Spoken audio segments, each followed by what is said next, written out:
Bonjour, alors je suis Lucille, je travaille à UNIA Genève et aujourd'hui je vais déposer tous ces signatures, donc 8088, contre la modification de loi pour l'ouverture des dimanches, donc 2 dimanches en plus à la fin de l'année.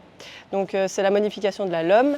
Et puis on lance un référendum, donc c'est les signatures pour le référendum et je vais aller les déposer au service des votations.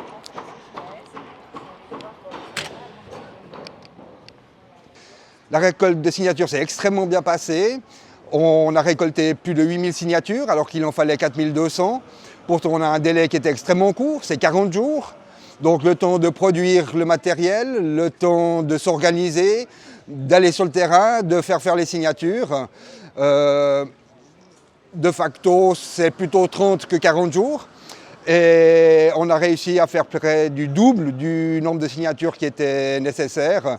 On a rencontré un très bon écho de la part de la population qui est clairement opposée à ces ouvertures dominicales et à plus forte raison sans convention collective de travail.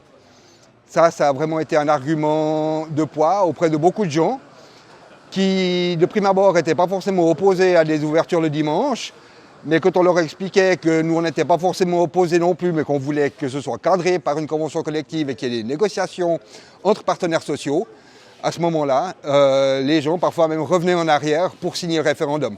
Donc il y a vraiment cette volonté au sein de la population d'une part de ne pas ouvrir le dimanche, d'autre part de ne pas le faire sans qu'il y ait une convention collective de travail.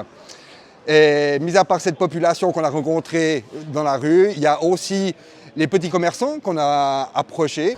Et nombre d'entre eux sont totalement opposés aussi à ces ouvertures-là. Pour l'instant, c'est les grandes surfaces qui font le forcing pour essayer d'ouvrir. Les petits commerçants, eux, ne peuvent pas, n'ont pas les moyens en termes de main-d'œuvre, en termes de salaire, de pouvoir ouvrir encore plus.